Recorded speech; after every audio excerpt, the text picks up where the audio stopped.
ये कहानी एक ऐसी दुनिया की है जहाँ टाइम ही पैसा है। इस दुनिया में अगर आपको कुछ भी खरीदना हो तो उसके बदले आपको अपनी ज़िंदगी का कुछ समय देना होगा। यहाँ पैसे की कोई कीमत नहीं है। हमारी कहानी शुरू होती है साल 2169 में। इस समय इंसान जेनेटिक इंजीनियरिंग की मदद से अमर हो चुका है। यहाँ 25 साल की उम्र के बाद किसी भी इंसान की उम्र नहीं बढ़ती, लेकिन 25 साल के बाद से ही उनके हाथ में एक डिजिटल घड़ी में 1 साल का टाइमर शुरू हो जाता है और जिस पल वो टाइमर ख़त्म होता है उसी पल उस इंसान की मौत हो जाती है। इसी कारण समय की कीमत इतनी बढ़ गई कि इसने पैसे की जगह ले ली। यहाँ के अमीर लोगों के पास इतना समय होता है कि वो लाखों साल तक जिंदा रह सकते हैं, जबकि गरीब लोग दिन रात मेहनत करते हैं ताकि वो जिंदा रहने के लिए थोड़ा सा समय कमा पाए। अगर वे काम करना बंद कर दे तो उनके पास टाइम खत्म हो जाएगा, साथ ही उनकी ज़िंदगी भी। अमीर और गरीब के बीच इस अंतर की वजह से देश को अलग अलग टाइम जोन्स में बांट दिया गया। अमीरों के टाइम जोन का नाम न्यू ग्रीनविच टाइम जोन रखा गया और गरीब लोगों का टाइम जोन था गेटो टाइम जोन। विल सेलेस भी गेटो टाइम जोन के डेटन शहर में रहने वाला एक आम आदमी था जो अपना जीवन जीने के लिए हर दिन फैक्ट्री में काम करता था। एक सुबह हमेशा की तरह वो सुबह उठकर फैक्ट्री जाने के लिए तैयार होता है और क्योंकि उस दिन विल की मॉम का 50वां बर्थडे था, इसीलिए विल उन्हें एक शैंपेन की बोतल गिफ्ट करता है जो उसने ओवर टाइम करके खरीदी थी। विल की मॉम उससे कहती हैं कि हम कल रात में सेलिब्रेट करेंगे क्योंकि आज मुझे बैंक जाकर लोन की ईएमआई भरनी है, साथ ही कुछ और जगह भी जाना है और वो सारे काम खत्म करके उसे कल रात बस स्टैंड पर मिलेगी। लेकिन तब तक उसके पास लगभग सारा समय खत्म हो चुका होगा, इसलिए वो विल को वक्त पर बस स्टैंड आने के लिए कहती हैं ताकि वो विल से टाइम ले सके। विल कहता है कि मैं समय पर बस स्टैंड पहुंच जाऊंगा। फिर वे दोनों अपने अपने काम के लिए निकल जाते हैं। विल अपने काम पर पहुंचकर सबसे पहले एक कॉफ़ी लेने जाता है, मगर वह देखता है कि दुकानदार ने कॉफ़ी का रेट 3 मिनट से बढ़ाकर 4 मिनट कर दिया है। विल के पास और कोई रास्ता नहीं था। उसने अपने टाइम के 4 मिनट देकर कॉफ़ी ली और काम पर चला गया। रात में काम खत्म होने के बाद विल अपने दोस्त बोरेल से मिलने एक बार में जाता है, जहां बोरेल एक आदमी की तरफ इशारा करके विल को कहता है कि इसका नाम हैमिल्टन है और इसके पास 116 साल का समय है। ये बात आम नहीं थी। गेटो के लोगों के पास एवरेज 2 दिन का ही ज़्यादा से ज़्यादा वक्त होता था। अगर कोई ज़्यादा टाइम वाला आदमी वहाँ आ भी जाता तो लोग उसका टाइम चुरा लेते थे। विल इस आदमी को सचेत करने की कोशिश करता है, मगर तभी फोर्टिस नाम का एक गैंगस्टर वहाँ आ जाता है जो कि अमीर आदमी से उनका टाइम चुराता है। उसके आते ही सभी लोग बाहर भाग जाते हैं और बोरेल भी विल को वहाँ से ले जाने लगता है, मगर विल उससे कहता है कि तुम जाओ, मैं बाद में आता हूँ। विल वहाँ छुपकर सब कुछ देखने लगता है। भले ही फोर्टिस हैमिल्टन का सारा समय लूटने आया था, पर पहले उसने हैमिल्टन को टाइम फाइट के लिए चैलेंज किया, जिसमें फाइटर्स को एक दूसरे का हाथ मजबूती से पकड़ना होगा और जिसका हाथ ऊपर होगा उसके पास ओपोनेंट का टाइम आने लगता है और जिसका हाथ नीचे होगा उसका टाइम कम होने लगेगा। इस तरह इस टाइम फाइट में जीतने वाला व्यक्ति सारा समय ले जाता है और हारने वाले की मौत हो जाती है। हैमिल्टन ने फाइट से पहले थोड़ा टाइम मांगा और वॉशरूम आकर उल्टी करने लगा क्योंकि उसने बहुत ज़्यादा शराब पी ली थी। लेकिन तभी विल वहां आकर हैमिल्टन को अपने साथ ले जाता है और उसे 40 से बचाकर एक सुरक्षित जगह पर ले आता है। विल हैमिल्टन के पास इतना सारा समय देकर समझ चुका था कि वो न्यू ग्रीनिच टाइम जोन से है। विल ने हैमिल्टन से कहा कि तुम जानबूझकर अपना समय क्यों बर्बाद कर रहे हो। इस पर हैमिल्टन मुस्कुराया और विल से पूछा कि तुम्हारी उम्र कितनी है। विल ने बताया 28 साल। हैमिल्टन ने कहा कि मेरी उम्र 105 साल है और मैं अपनी ज़िंदगी से थक चुका हूँ और ऐसी ज़िंदगी का भी क्या मतलब जो गरीब मजदूर लोगों की मौत से मिली हो। यह सुनकर विल को हैरानी होती है। उसने पूछा कि आखिर तुम कहना क्या चाहते हो। इस पर हैमिल्टन ने कहा कि लगता है तुम हकीकत से अनजान हो। क्या तुमने कभी ये सोचा है कि इस दुनिया में अलग अलग टाइम जोन्स क्यों बनाए गए हैं? आखिर क्यों तुम्हारे टाइम जोन गेटो में किसी भी वक्त चीज़ों का दाम और टैक्स बढ़ा दिए जाते हैं? दरअसल महंगाई जानबूझकर बढ़ा दी जाती है ताकि गरीब लोग मरते रहे और उनकी मौत का फायदा ग्रीनिच टाइम जोन में अमीर लोगों को होता रहे। असल में ये सारा सिस्टम उन्हीं का बनाया हुआ है। जरा सोचो, वहाँ ग्रीनविच टाइम जोन में लोगों के पास जीने के लिए लाखों साल है, लेकिन यहाँ गेटो में तुम लोग हर रोज जीने के लिए संघर्ष करते हो। ऐसा इसलिए है क्योंकि उन्होंने तुम्हें ये करने के लिए मजबूर किया है। वे लोग तुम लोगों को समय देना ही नहीं चाहते ताकि तुम लोग मजबूरी में उनके लिए काम करते रहो, और तो और महंगाई बढ़ाकर वे तुम्हें ज्यादा से ज्यादा समय खर्च करने के लिए मजबूर करते हैं ताकि वे तुम्हारे समय से अमर हो सके। उन्होंने अपनी जिंदगी का हर एक दिन गरीब की मौत से इकट्ठा किया है। ये सब सुनकर विल को झटका लगा। हैमिल्टन ने विल से पूछा कि अगर तुम्हारे पास मेरा जितना वक्त आ जाए तो तुम क्या करोगे। विल कहता है कि मैं सबसे पहले बार बार टाइम देखना बंद करूंगा और इसे बर्बाद करने के बजाय अच्छे काम में इस्तेमाल करूंगा। अब थोड़ी देर बातें करने के बाद वे दोनों सो जाते हैं। सुबह होने लगती है। विल तो अभी तक सो रहा होता है मगर हैमिल्टन जग रहा होता है। ऐसा लगता है कि वो पूरी रात सोया ही नहीं बल्कि कुछ सोच रहा था। वह अपनी कुर्सी से उठता है और अपना सारा टाइम विल को देकर वहां से चला जाता है। जब विल उठकर अपनी वॉच चेक करता है तो उसे समझ नहीं आता कि ये कैसे हुआ। तभी उसे एक कांच पर लिखा हुआ दिखा, मेरा टाइम बर्बाद मत करना। और जब उसने खिड़की के बाहर देखा तब उसे हैमिल्टन दिखता है जो कि एक ब्रिज पर बैठकर मरने का इंतजार कर रहा था। विल उसकी तरफ भागते हुए जाता है मगर उसके पहुंचने से पहले ही हैमिल्टन मर जाता है। विल को हैमिल्टन की मौत का अफसोस तो हुआ पर खतरे को देखते हुए विल वहां से भाग गया। उसके बाद विल बॉरेल से मिलने जाता है और सारी बात बताकर दोस्ती के खातिर उसे भी 10 साल दे देता है। अगले सीन में हम विल की मॉम रेचल को देखते हैं जिसके पास सिर्फ 2 घंटे का ही वक्त बचा है। अपने सारे काम खत्म करने के बाद वो घर आने के लिए बस में चढ़ती है, लेकिन तभी ड्राइवर उसे बताता है कि टिकट की प्राइस बढ़कर 2 घंटे हो गया है।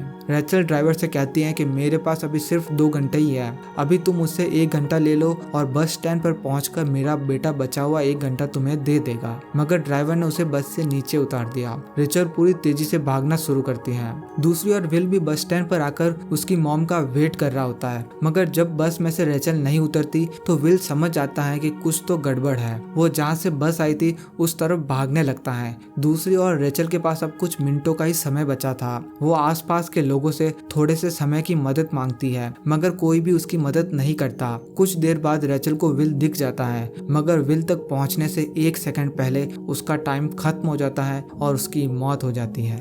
अगली सुबह तक हैमिल्टन की मौत की खबर आग की तरह फैल चुकी थी। टाइम कीपर्स उस जगह की छानबीन कर रहे थे। टाइम कीपर्स इस दुनिया की पुलिस है। वे गेटों में टाइम की चोरी करने वाले लोगों को पकड़ते हैं। टाइम कीपर्स के चीफ ऑफिसर रेमंड ने हैमिल्टन की लाश बरामद कर ली थी। रेमंड ने आसपास के लोगों से पूछताछ कर पता लगाया था कि मरने से पहले हैमिल्टन के पास 100 साल से भी ज्यादा समय था, लेकिन अब उसका समय 0 देखकर रेमंड को लगने लगा कि जरूर किसी ने हैमिल्टन का समय चुराने के लिए उसकी हत्या की है। तभी रेमंड की नज़र ब्रिज के पास लगे एक सीसीटीवी कैमरे पर जाती है, जिसकी फुटेज चेक करने पर उसे ब्रिज पर विल दिखाई दिया। रेमंड को लगा कि जरूर इसने ही हैमिल्टन की हत्या की होगी और वे विल की तलाश शुरू कर देते हैं। टाइम कीपर्स के पास सभी जोन्स का नक्शा होता है जिसमें हर जोन के लोगों का एवरेज टाइम दिखाई देता है। जहां ग्रीनिच के लोगों का एवरेज टाइम हजारों साल था, वहीं गेटो के लोगों का एवरेज टाइम 2 दिन था। रेमंड जानता था कि अगर विल गेटो में होता तो ये एवरेज टाइम बढ़ा हुआ होता, लेकिन ऐसा कुछ भी नहीं हुआ, यानी विल अब इस गेटो टाइम जोन में नहीं है। फिर हम विल को देखते हैं जो कि सभी टाइम जोन्स को पार करते हुए न्यू ग्रीनविच टाइम जोन्स जा रहा होता है, जहां सिर्फ अमीर लोग रहते हैं। वहां पहुंचते पहुंचते रास्ते में जोन के बॉर्डर पर टोल्स के जरिए विल के 2 साल चले जाते हैं। हर टोल को पार करने के लिए उसे 1 साल का समय देना होता है। ग्रीनिच में आकर विल अमीरों की तरह जीने लगता है। 2 दिन तक वहां रहकर वह एक कसिनो में जाता है, जहां उसकी मुलाकात फिलिप नाम के एक बिजनेसमैन से होती है जो विल को पोकर खेलने के लिए इनवाइट करता है। खेल के दौरान फिलिप के उकसाने पर विल अपना सारा टाइम जुए में लगा देता है, मगर क्योंकि वो इसमें चैंपियन था इसलिए वो जीत जाता है और उसके पास 1100 साल का टाइम आ जाता है। हालांकि फिलिप को इससे कोई फर्क नहीं पड़ता क्योंकि उसके पास कई लाख साल है। उसके बाद फिलिप विल की मुलाकात उसकी बेटी सिल्विया से करवाता है। विल के गेम से इम्प्रेस होकर फिलिप उसे अपने घर पर हाउस पार्टी के लिए इनवाइट करता है। दूसरी ओर रेमंड को पता लग जाता है कि विल अभी ग्रीनिच में है। अगली रात विल एक नई गाड़ी खरीदकर पार्टी में जाता है। वहाँ विल सिल्विया से मिलता है। बातचीत के दौरान वो सिल्विया को बताता है कि मुझे जिंदगी खुल के जीना पसंद है, मरने के डर में भी जीना कोई जीना है। क्योंकि सिल्विया हमेशा से अपने घर में कैद थी और उसके भी जिंदगी को लेकर यही विचार थे, इसलिए वो विल से इम्प्रेस हो जाती है। अब इससे पहले कि इनकी बात आगे बढ़ती, रेमंड अपनी टीम के साथ वहां आ पहुंचा और विल को पकड़ लिया। उसने पहले तो विल का सारा समय जब्त कर लिया और उसे केवल 2 घंटे दिए। उसके बाद विल को हैमिल्टन के खून के इल्जाम में गिरफ्तार करने लगा।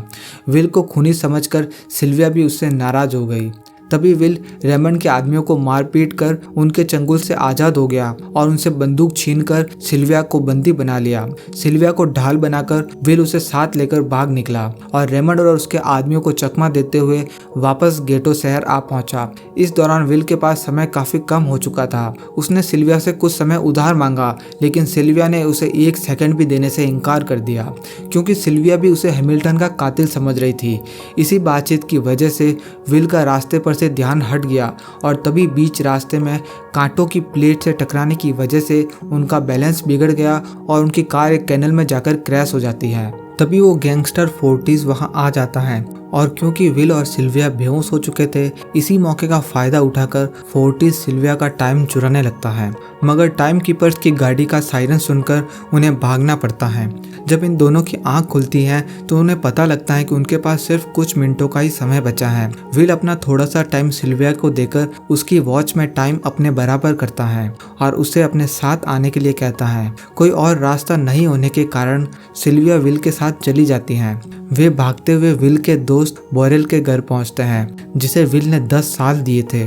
पर तभी बोरेल की पत्नी ने दरवाज़ा खोला और विल से नाराज़गी जताते हुए कहा कि तुम्हारे दिए हुए 10 साल की वजह से बोरेल की जान चली गई। इतना टाइम होने की वजह से उस पर किसी ने हमला कर दिया और उसे मार दिया। यह सुनकर विल मायूस हो गया, पर उसके पास शोक मनाने का भी वक्त नहीं था। विल और सिल्विया के पास केवल 2.5 मिनट बचे थे। सिल्विया बहुत ज़्यादा पैनिक होने लगी। तभी विल ने सिल्विया के कानों में ईयररिंग्स देखी जो कि हीरे की थी। उसे बेचकर विल और सिल्विया को 2 दिन का टाइम मिल गया। इसके बाद विल सिल्विया को लेकर एक फ़ोन बूथ पर आया और उसने सिल्विया के पिता फिलिप को कॉल किया। उस समय रेमंड भी फिलिप के पास ही खड़ा था। विल ने फिलिप से सिल्विया के बदले 10,000 साल कल सुबह तक उसके बैंक अकाउंट में जमा करवाने के लिए कहा और फ़ोन कट कर दिया। फिलिप जानता था कि अगर उसने इतने साल विल को दे दिए तो वो इन्हें गरीबों में बांट देगा और फिलिप ऐसा बिल्कुल नहीं होने देना चाहता। उधर विल सिल्विया को अपने घर ले आया, जहां वे दोनों सुबह होने का इंतजार कर रहे थे। इसी दौरान सिल्विया ने विल से पूछा कि उसकी फैमिली कहाँ है। इस पर विल ने उसे बताया कि कुछ दिन पहले समय की कमी के कारण उसकी मॉम की मौत हो चुकी है। ये सुनकर सिल्विया को एहसास हुआ कि यहाँ गरीब लोग पल पल मौत के खौफ में जीते हैं। इस बात का एहसास होते ही सिल्विया को विल से हमदर्दी होने लगी। अगली सुबह बैंक खुलते ही विल और सिल्विया खिड़की से बैंक पर नजर रखने लगे, लेकिन बैंक ने नो टाइम का बोर्ड लगा दिया। सिल्विया ये देखकर बहुत मायूस हो गई कि समय के आगे उसके पिता के लिए उसकी बेटी की भी कोई कीमत नहीं थी। सिल्विया को यह एहसास हुआ कि उसके पिता केवल एक बिजनेसमैन ही नहीं बल्कि इस सिस्टम के गार्डियन यानी संरक्षक भी हैं। वह गरीब लोगों की मौत से अपनी जिंदगी के साल जमा करते हैं। अब क्योंकि दोनों के पास ज़्यादा समय नहीं बचा था, इसलिए विल ने सिल्विया को वापस घर भेजने का फैसला किया। वे एक फ़ोन बूथ के पास गए और विल ने सिल्विया को सुरक्षा के लिए एक गन देकर उसे कॉल करने के लिए कहा और खुद थोड़ा दूर जाकर बैठ गया। तभी उसके पीछे से रेमंड आ जाता है और वो विल को शूट करने ही वाला होता है। तभी विल को बचाने के लिए सिल्विया रेमंड को शूट कर देती है। यह देखकर विल घबराकर रेमंड के पास आया। हालांकि वो गोली रेमंड के हाथ को छूकर निकल गई थी, इसलिए रेमंड सिर्फ घायल हुआ था। विल ने रेमंड की घड़ी देखी। रेमंड के पास सिर्फ 2 घंटे बचे थे। दरअसल टाइम कीपर्स अपने पास ज्यादा समय नहीं रखते ताकि कोई लुटेरा अगर उन्हें पकड़ भी ले तो उससे ज्यादा फायदा ना हो। वे अपना टाइम उनकी गाड़ी में टाइम कैप्सूल में इकट्ठा करके रखते हैं, लेकिन विल ने रेमंड की मदद करते हुए उसे 2 घंटे उधार दे दिए और उसकी कार लेकर सिल्विया के साथ फरार हो गया। रेमंड को गोली मारकर अब सिल्विया भी फंस चुकी थी। हालांकि विल ने सिल्विया से कहा कि वह अब भी इन सब से निकल सकती हैं, लेकिन ग्रीनिच में सिल्विया की जिंदगी पिंजरे में कैद पंछी की तरह थी। बिना किसी मकसद के वो बस जिए जा रही थी। पर यहाँ आकर उसे आज़ादी और रोमांच का एहसास हुआ था, जो उसे पहले कभी नहीं हुआ, और अब हालात ने उसे एक नया मकसद भी सौंप दिया था। अब वो भी गरीबों को उनका हक दिलाने में विल के साथ थी। सिल्विया की मदद से विल ने फिलिप का एक बैंक लूट लिया, जिसमें कई सारे कैप्सूल्स थे। थे और फिर उन दोनों ने उन लूटे हुए कैप्सूल्स को गरीबों में बांट दिया, क्योंकि फिलिप ने गरीबों की मौत से ही वो सारा समय इकट्ठा किया था। इस तरह वे गरीबों का मसीहा बन चुके थे और टाइम कीपर्स के लिए एक सिरदर्द। रेमंड ने विल और सिल्विया पर 10 साल का इनाम रख दिया और अब उस इनाम को पाने के लिए गैंगस्टर फोर्टिस अपनी गैंग के साथ चप्पे चप्पे पर उनकी तलाश कर रहा था। विल और सिल्विया एक होटल में छिपे थे जहां सारे कमरे उन्होंने खरीद लिए थे। फिर एक रात फोर्टिस उसी इलाके में विल और सिल्विया की तलाश कर रहा था। इसी दौरान उसने आसपास के कुछ लोगों को बंदूक की नोक पर इकट्ठा किया और उनसे विल और सिल्विया का पता पूछा। हालांकि उन लोगों पर विल और सिल्विया के इतने एहसान थे कि वे मरने को भी तैयार थे, पर विल और सिल्विया का पता बताने को राजी नहीं थे। लेकिन तभी एक आदमी ने मौत के डर से फोर्टिस को उस होटल का पता बता दिया जहां विल और सिल्विया रुके थे। फोर्टिस वहां आकर उन दोनों को पकड़ लेता है और विल को एक टाइम फाइट के लिए चैलेंज करता है। विल जानता था कि अगर वो टाइम फाइट जीत भी गया तो भी फोर्टिस उसे वैसे भी मार ही देगा, पर दूसरा कोई चारा नहीं होने की वजह से वो इस टाइम फाइट के लिए मान जाता है। अब जब टाइम फाइट शुरू होती है तो पहले तो फोर्टिस विल पर भारी पड़ता है और उसका लगभग सारा वक्त ले लेता है, पर जब विल के पास सिर्फ 10 सेकंड बचते हैं तब फोर्टिस ओवर कॉन्फिडेंस में अपनी पकड़ लूज कर देता है और इसी का फायदा उठाकर विल बाजी पलट देता है और अपना हाथ ऊपर लेकर फोर्टिस का टाइम लेने लगता है। फोर्टिस के लोगों का ध्यान उन दोनों की वॉच पर था, जिसका फायदा उठाकर विल एक बंदूक से उसके तीनों लोगों को मार देता है और साथ ही फोर्टिस का भी पूरा टाइम ले लेता है, जिस कारण फोर्टिस भी मर जाता है। विल और सिल्विया फौरन वहां से भाग निकलते हैं। इसी दौरान उन्होंने देखा कि अमीरों ने हर चीज का दाम बढ़ा दिया है और इस कारण उनका बांटा हुआ समय अब लोगों के किसी काम नहीं आएगा। यह देखकर विल बहुत निराश हो गया और सोचने लगा कि हम कभी जीत नहीं पाएंगे। हम कितना भी टाइम बांट ले, अमीर लोग महंगाई को और बढ़ा देंगे। तब सिल्विया उससे पूछती है कि कोई तो तरीका होगा हमारे जीतने का, आखिर हमें कितना टाइम चाहिए जिससे हमारी जीत हो। विल कहता है 10 लाख साल। अब सुबह हो जाती है और हमें फिलिप दिखाया जाता है जो अपने दर्जनों बॉडीगार्ड्स के साथ ऑफिस के अंदर जा रहा होता है। तभी सिल्विया उसे रोकती है और खुद को सरेंडर करती है। सभी गार्ड्स का ध्यान सिल्विया पर था। इसका फायदा उठाकर विल, जो कि गार्ड की यूनिफॉर्म में था, वो फिलिप पर एक बंदूक तान देता है। फिर वे दोनों फिलिप्स को उसके ऑफिस में लेके जाते हैं जहां एक लॉकर रखा था। वे लोग उसमें से एक टाइम कैप्सूल चुरा लेते हैं जिसमें 10 लाख साल स्टोर थे और उसे लेकर भाग जाते हैं। जब ये बात रेमंड को पता चलती है तो वो विल को ढूंढने निकल जाता है, क्योंकि अगर वो 10 लाख साल गरीबों को मिल जाते तो गेटो टाइम जोन का हर इंसान अमर हो जाता और अमीरों का बनाया पूरा सिस्टम तहस नहस हो जाता। रेमंड ने विल और सिल्विया को पकड़ने के लिए अपनी पूरी जी जान लगा दी, लेकिन वो उन्हें रोक नहीं पाया। विल और सिल्विया रेमंड को चकमा देकर गेटो शहर आ गए और उस टाइम कैप्सूल को सुरक्षित हाथों में सौंप दिया। इसके बाद वे रेमंड से भागते हुए एक सुनसान जगह पर आ पहुंचे। उधर उस टाइम कैप्सूल में मौजूद लाखों साल को बांटकर गेटो के लोग अमीर हो जाते हैं, लेकिन वहीं विल और सिल्विया के पास बहुत ही कम समय बचा था। इसलिए वे उस जगह जा रहे होते हैं जहां उन्होंने थोड़ा सा टाइम स्टोर करके रखा था, मगर रास्ते में ही रेमंड उन्हें रोक लेता है। विल उसे अपनी वॉच बताता है जिसमें सिर्फ 1 मिनट बचा था। विल रेमंड से कहता है कि शायद तुम्हें वो टाइम मुझे वापस कर देना चाहिए जो मैंने तुम्हें उधार दिया था। तभी रेमंड को कुछ याद आता है। वो जल्दी से अपनी वॉच देखता है जिसमें सिर्फ 5 सेकंड ही बचे थे, क्योंकि विल और सिल्विया को पकड़ने के जद्दोजहद में वो अपने टाइम कैप्सूल से टाइम लेना भूल गया था और अगले ही पल रेमंड मर जाता है। अब विल और सिल्विया के पास बिल्कुल टाइम नहीं बचा था, लेकिन विल अपने दिमाग का इस्तेमाल करता है और सिल्विया को लेकर रेमंड की कार की ओर भागता है। विल जल्दी से कार तक पहुंचकर टाइम कैप्सूल के जरिए थोड़ा सा टाइम ले लेता है और सिल्विया की तरफ भागता है। सिल्विया के पास अब कुछ ही सेकंड बचे थे, मगर इस बार विल टाइम पर सिल्विया तक पहुंच जाता है और वे दोनों बच जाते हैं। अगले सीन में हम देखते हैं कि गेटो जोन के सभी लोगों के पास अब बहुत सारा टाइम आ गया है, इसलिए वे सभी ग्रीनिच में वैकेशन पर जा रहे हैं। फैक्ट्रीज और इंडस्ट्रीज में काम बंद हो चुका है क्योंकि सारे लोगों ने काम करना छोड़ दिया है। और फिर आखिरी सीन में हम विल और सिल्विया को एक बड़े बैंक को लूटने के लिए जाते हुए देखते हैं और इस सीन के साथ ही मूवी खत्म हो जाती है। दोस्तों, अगर आपको हमारा एक्सप्लेनेशन पसंद आया तो इस वीडियो को एक लाइक और चैनल को सब्सक्राइब जरूर करें। साथ ही हमारी और भी वीडियोस देखने के लिए आपके सामने आए वीडियोस पर क्लिक करें। मैं आपसे उन्हीं वीडियोस में मिलता हूँ। धन्यवाद।